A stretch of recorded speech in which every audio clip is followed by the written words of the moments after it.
এই বলে তাকে ঘুরিয়ে চুলের ঘ্রাণ নিতে লাগে। আর আদ্রিয়ান বলে, তোমার চুলের ঘ্রাণ, শরীরের ঘ্রাণ সব আমার চেনা, সবগুলো আমার ভালো লাগে।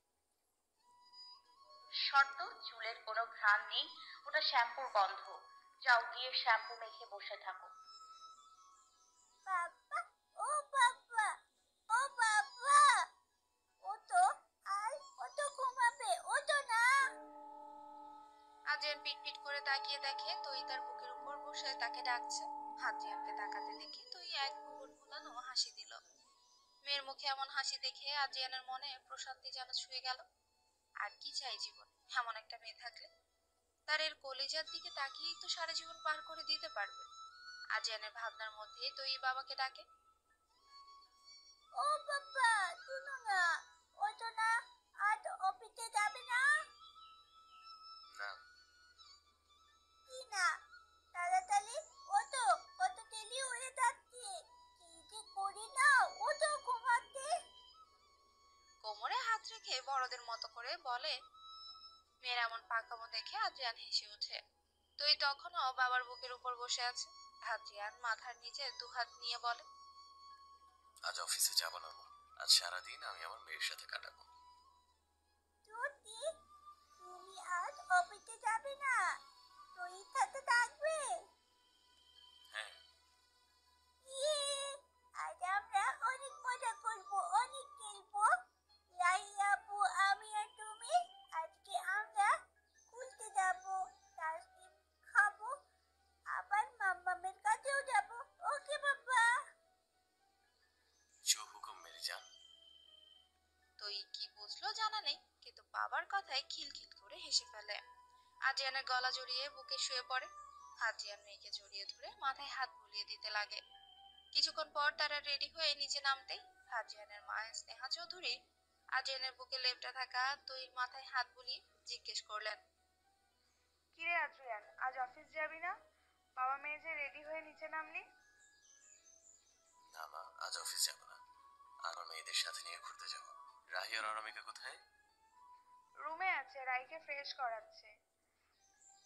ও আচ্ছা, অনামিকাকে একটু বলে দাও তো রাহিকে রেডি করে নিয়ে আসতে।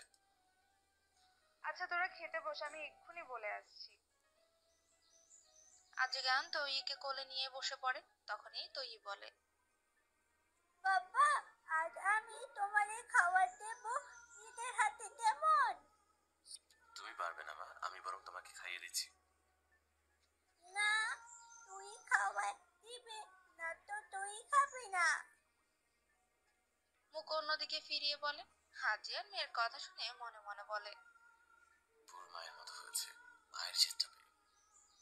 দীর্ঘশ্বাস ছেড়ে বলে, পুরো মায়ের মতো হয়েছে, মায়ের জেদটা পেয়েছে। আচ্ছা তুমি আজ খাইয়ে দিবে, খুশি?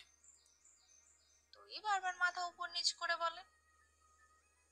তনিমা তার বাবা মা রাতে এসে পৌঁছায়। এটা তানিম খানের বাবার বাড়ি। তানিম খানেরা দুই ভাই ও এক বোন। তারা দুই ভাই একসাথে এই বাড়িতেই থাকতেন। কিন্তু 4 বছর আগে তানিম খান আমেরিকায় চলে যায় কোনো এক বিশেষ কারণে। তারপর আর আশা হয়ে ওঠেনি।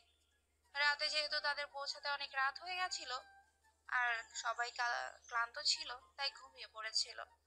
সকালে তনিমা ঘুম থেকে উঠে হাত যেন তার মনটা বেশ ফুরফুরে লাগছে। কারণ অবশেষে সে বাংলাদেশে আসতে পেরেছে। রুম থেকে বেরিয়ে নিচে এসে তনিমা সবার সাথে মিলে হই হুল্লোড় শুরু করে দিয়েছে। তনিমা গিয়ে দাদির কাছে বসে। দাদি কেমন আছো? ভালো, তোকে রেখে তো আরো ভালো হয়ে গেলাম। আমার কোলে মাথা রাখ। তনিমা দাদির কথা মতো তার কোলে মাথা রাখে। কিছুক্ষণ চুপ থেকে তনিমা বলতে লাগে, দাদি জানো, তোমাদের জন্য না আমার সব সময় মন খারাপ করতো। পাপাকে বারবার বলতাম নিয়ে চলো না বিড়িতে, কিন্তু পাপা অজুহাত দেখাতো। আমার তো তোমাদের সাথে কাটানো দিনগুলো মনে মনে নেই, তাই তোমাদের দেখার জন্য আরো বেশি মন খারাপ করতো। তখন তনিমা দাদি বিড়বিড় করে বলে, তোর সাথে আমাদের কোনো স্মৃতি নেই। স্মৃতি ছিল না যে দিদি ভাই। কি বললে দাদি? ধ্যান ভাঙতেই তনিমার দাদি বলে, কিছু না, যা তোর দাদার সাথে দেখা করে আয়। আচ্ছা, রাখছি। বলেই তনিমা চলে যায়। সারাদিন